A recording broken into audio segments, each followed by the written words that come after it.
Coverage you can count on continues. With Storm Team 10 meteorologist Everett Lau.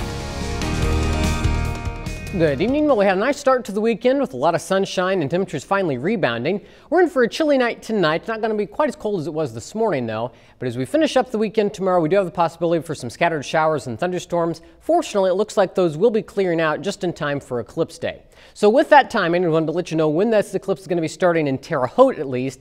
The partial eclipse starts at 1:48 in the afternoon, but totality, when the shadow will completely cover the area, 3:04 Eastern Time, peaking around 3:05. So the total duration in Terre Haute is 2 minutes and 55 seconds. Vincennes will be a couple minutes ahead of that. If you want to keep track of all these times, we have a full list of those for you on our website, WTHI-TV.com. But as I mentioned, fortunately, it looks like that storm system is going to clear out, so we're expecting a partly cloudy sky by the time we get to Monday, so we remain optimistic that we will be able to see the eclipse when it happens. Now, one thing we got to get through before that is the possibility for some of those scattered storms, and the Storm Prediction Center does have southwestern parts of the Wabash Valley and a marginal threat for some of those storms being on the strong side. That's level 1 out of 5. I think hail would be a concern out of that, or maybe a gusty, a strong wind gust with some of these thunderstorms that pop up. But as we advance futurecast through, you'll notice it's not going to be a huge widespread all-day rain. So go through the rest of the night, will be just fine, so any evening plans are okay. In fact, most of the sky tonight will be clear. It's not until we get into the early morning hours that we start to see some clouds move in ahead of that system.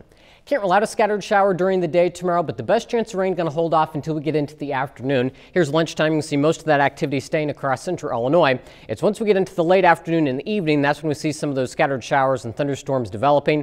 And as we get into the evening down to the southwest, that's when we have the possibility of a few of those being on the strong side. But even then, notice, not going to be just a complete washout. They'll be kind of scattered about. So I know lots of events will be continuing tomorrow ahead of the eclipse. Hopefully, we'll be able to dodge some of the rain and have some dry time tomorrow as well. Now, all the rain clears out once we get past midnight on Monday. We may be stuck with some clouds first thing Tuesday morning, but as Futurecast shows, we are expecting those low clouds to move out of the area. There may still be some high clouds as we get into Monday afternoon during the eclipse, but those shouldn't be thick enough to obscure our view. We may just have a little bit of the filtered eclipse, but we still remain optimistic that we will be able to see that when it happens. Now, as we look at our temperatures, again, if you're headed out this evening, not too bad, much better than it has been the past week at least. 58 in Terre Haute, Sullivan, and Rockville. It's 55 in Paris and 57 right now in Robinson, Olney, and Newton.